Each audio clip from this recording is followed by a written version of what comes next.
자, 반갑습니다. 배동찬 교수의 마시는 돈 이야기 배동찬입니다. 자, 여러분 반갑습니다. 서울 재개발, 재건축, 말은 쉽죠. 말은 쉬운데, 결코 좀 쉽게 이루어지지는 않을 것 같아요. 그래서 서울 재건축, 재개발 뭐 완화된다, 이런 이슈에 의한 호가는 그냥 호가일 가능성이 좀 많아 보이는데요.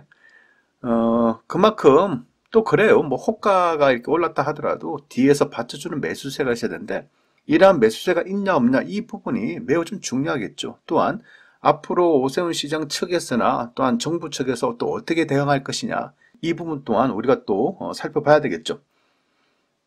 지난 영상에 제가 부동산 독박이라는 영상을 올렸죠. 오세훈 서울시장의 부동산 개발 공약 남발이 결국 서울 재개발, 재건축의 가격 급등을 일으킨다면 결국 2022년 대통령 선거와 지방선거에 아마 필패를 당할 가능성이 많아 보이죠. 결국 지금까지 부동산 가격 상승의 책임까지도 자칫하면 그쪽에서 질 수가 있다는 얘기예요. 그래서 그런 거는 잘 모르겠지만은 현재 서울시장의 행보가 예사롭지는 않아요. 뭐 재개발, 재건축을 밀어붙이는 것도 아니고요. 부동산 규제 완화책을 또 말하는 것도 아니고요. 국토부와 정부 정책에 맞서 싸우는 것도 아니고 지난 국무회의에서는요, 공동주택 공시가격 인상 부분에 대해서는 좀 이렇게, 뭐라고 해야 될까요? 좀 속도를 좀 줄여라 라고 얘기를 한 것 같고요. 오히려 국토부에 집값 급등에 대한 방지책을 또 주문했지 않습니까? 그러니 약간 분위기가 묘하죠? 그래요. 막 당선만 되면 막 확 풀자는데 오히려 뭐 국무회의나 이런 데 가면 양상이 좀 바뀐다는 거예요. 이처럼. 그리고 지난 13일에는 한 방송에 출연해서 투기 과열 시에는 토지거래 허가 구역을 지정하겠다는 거예요. 또한 규제 완화를 일주일 내 시동거겠다는 말은 그냥 이 정도로 좀 속도감만 내겠다라는 의지의 한 표현일 뿐이라는 이런 얘기를 했죠. 또한 지금 일부 지역의 호가 상승, 거래 가열 현상을 신중하게 생각하고 있다는 거예요. 이러한 이야기는 무엇을 의미할까요? 한번 여러분도 한번 생각을 해보세요. 시장 되기 전에는 뭐 이렇게 공약은 뭐 이렇게 남발했죠. 뭐 이렇게 개발하겠다. 그런데 막상 시장이 되니까 이제 이거저거 생각을 해야 된다는 얘기예요. 특히 서울 일부 지역의 호가 상승, 이 부분 어떻게 좀 잡아야 되지 않을까요? 결국 저희 이야기대로 조심할 시기고 저희의 이야기대로 흘러갈 가능성이 많아 보인다는 얘기예요. 아시다시피 서울 지역 부동산은 현재 특히 이제 강남이죠. 압구정 2구역 12일 조합 설립 인가가 됐죠. 또한 압구정 4구역, 5구역은 2월달에 인가가 됐고요. 압구정 3구역은 이번 주 결과가 통보된다고 하지 않습니까? 이는 오세훈 서울시장 당선 이후 재개발, 재건축 규제 완화와 민간 참여 확대를 뭐 공언하다시피 했기 때문이죠. 따라서 이러한 생각에, 이러한 기대감에 해당되는 아파트들의 가격 또한 뭐 급등을 했죠. 압구정 현대 7차 같은 경우에는 뭐 80억에 거래가 되는데 6개월 전과 비교를 한다면 13억이 올랐고요. 압구정 현대 2차 아파트는 54억에 거래되는데 넉 달 전에 비교를 하면 11억이 올랐다는 얘기예요. 물론 이러한 가격 상승이 오세훈 시장 당선 이후 거래된 금액은 아니죠. 당선되기 이전에 거래된 금액인데요. 이것 또한 마찬가지죠. 서울시장이 당선되면 규제 완화를 풀어줄 거야. 그러니 지금 사둬야 돼. 이런 의미에서 이렇게 고가를 주고 산 거 아니겠어요? 그리고 새롭게 당선된 서울시장의 기대감이 포함이 돼 있다는 거죠. 하지만 앞서 보신 것처럼 오세훈 서울시장의 부동산 관련 행보가 그리 대규모 재건축에 호의적이지 않을 가능성이 많아 보인다는 거예요.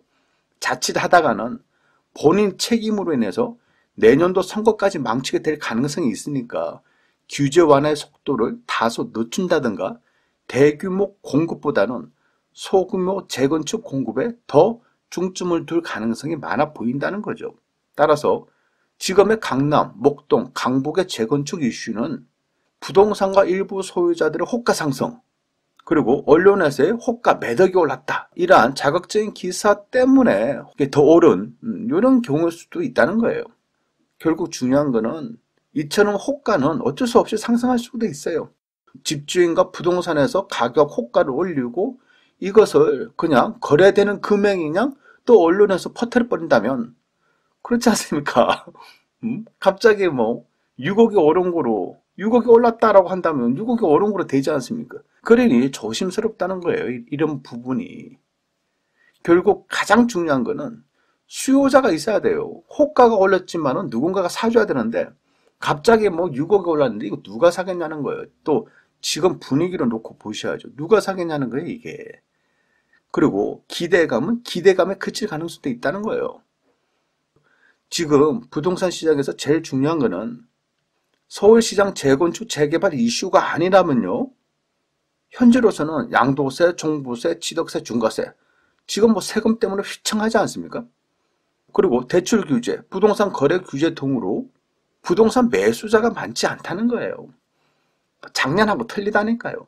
작년에는 20대, 30대 영끌 세력들이 있었다면 이제는 조심스럽다는 얘기예요. 이제는 그렇잖아요. 이런 의미에서 볼 때 오세훈 서울시장 또한 서울 재건축 아파트의 가격 급등을 결코 좋아하지 않을 거예요. 그 이유는 앞서 말씀드렸잖아요. 오히려 국토부나 정부의 가격 급등에 대한 대비책을 강구하라고 하지 않습니까? 본인 또한 특정 지역이 부동산 가격이 상승하면 토지거래 허가 구역을 묶어버리겠다. 그리고 기부 체납 비율 증가 등으로 상승 억제 대책을 강구하겠다라고 이렇게 표현하고 있지 않습니까? 여기서 말하는 기부 체납이라는 거는요. 국가나 지방자치단체가 기반 시설을 확충해주기 위해서 사업 시행자로부터 재산을 무상으로 받아들이는 것을 말하죠. 즉 용적률을 높여주는 대신 또한 층수를 높여주는 대신 기부 체납 비율을 증가한다는 거예요. 이러한 기부 체납 비율이 증가되면 재개발 재건축의 이익이 환수된다고 봐야 되지 않을까요? 즉 기부 체납 비율이 30%나 40%씩으로 올라가면 재건축 재개발의 사업성이 그만큼 떨어질 수밖에 없겠죠. 결국 사업성이 떨어진다는 것은 그만큼 투자성도 떨어질 수밖에 없다는 겁니다. 이처럼 서울시장도 서울의 재개발 재건축 가격 상승을 부담스러워 한다는 거예요. 그러니 다양한 부동산 대책들을 내놓을 것으로 보인다는 얘기입니다.